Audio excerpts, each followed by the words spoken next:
Halo semuanya, perkenalkan nama saya Sen Yuli dari kelas 10 MIPA 3. Kali ini saya akan menyampaikan materi mengenai sistem informasi geografis.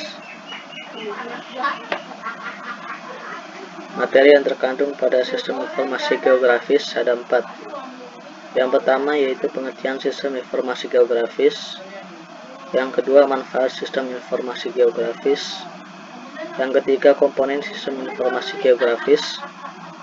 Dan yang terakhir yaitu ruang lingkup sistem informasi geografis. Yang pertama yaitu pengertian sistem informasi geografis.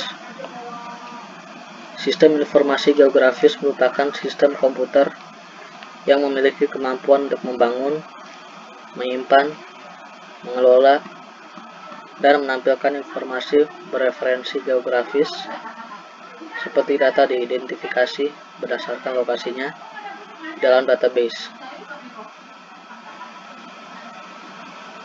Yang kedua yaitu manfaat sistem informasi geografis. Manfaat dari SIG adalah yang pertama yaitu manajemen tata guna lahan. SIG dapat membantu perencanaan setiap wilayah pemanfaatan lahan di kota menjadi daerah permukiman, perkantoran, industri, perdagangan, dan lain-lain. Yang kedua yaitu inventarisasi sumber daya alam. Manfaat yang pertama untuk mengetahui persebaran sumber daya alam. Contohnya minyak bumi, batu bara, emas, dan lain-lain. Yang kedua untuk mengetahui area lahan potensial dan lahan kritis. Dan yang ketiga yaitu untuk mengetahui area lahan pertanian dan perkebunan. Manfaat SIG yang ketiga yaitu pengawasan daerah bencana alam.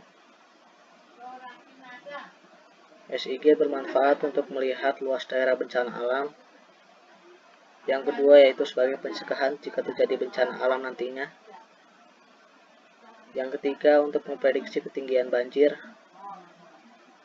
Dan yang keempat yaitu untuk menyusun rencana pembangunan ulang daerah bencana.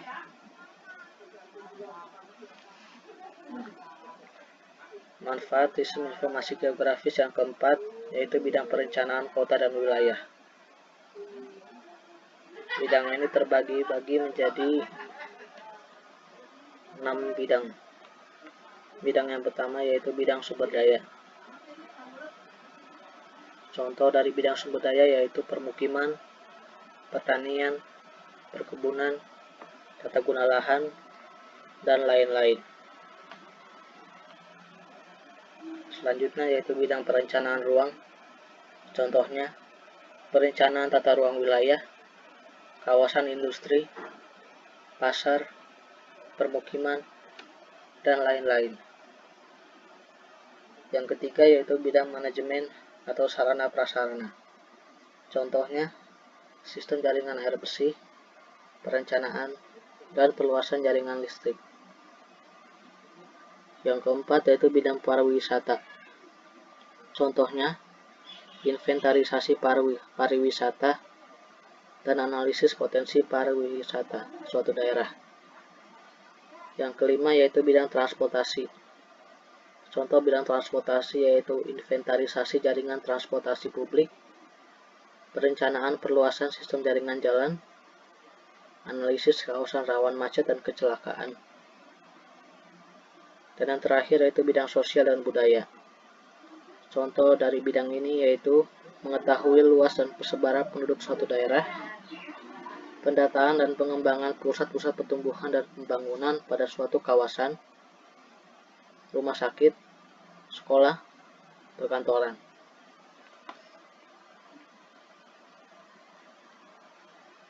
Yang ketiga yaitu komponen sistem informasi geografis.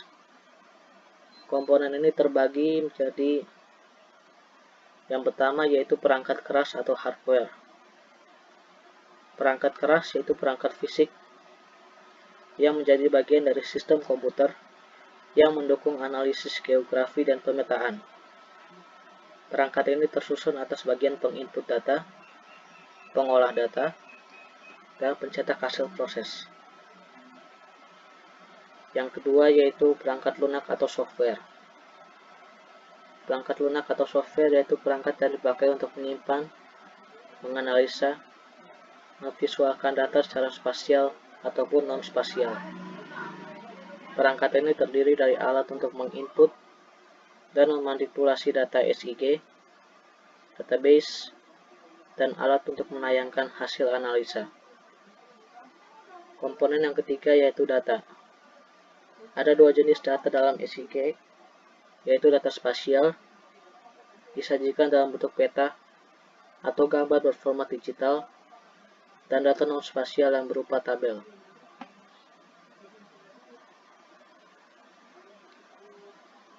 Komponen yang selanjutnya yaitu manusia.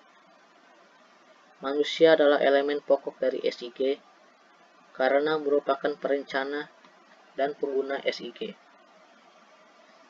Komponen SIG yang terakhir yaitu metode. Setiap masalah dalam metode yang dimanfaatkan di SIG akan berbeda. SIG yang baik terikat pada aspek desain dan aspek real.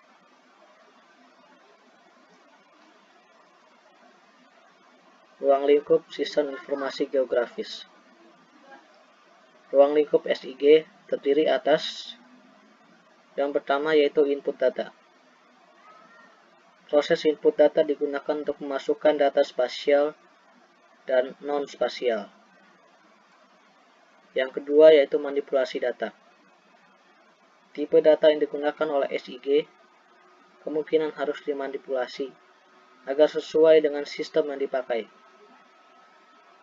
Ruang lingkup yang ketiga yaitu manajemen data. Selesai menginput data spasial, selanjutnya mengolah data non-spasial. Yang keempat yaitu query dan analisis. Query yaitu proses analisis yang dilaksanakan secara tabular. SIG melakukan dua jenis analisis data, yaitu analisis proximity dan analisis overlay. Ruang lingkup SIG yang kelima yaitu visualisasi. Hasil akhir yang paling baik ditampilkan untuk operasi geografi adalah dalam bentuk peta atau grafik.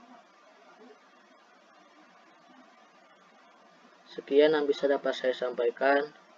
Atas perhatiannya terima kasih.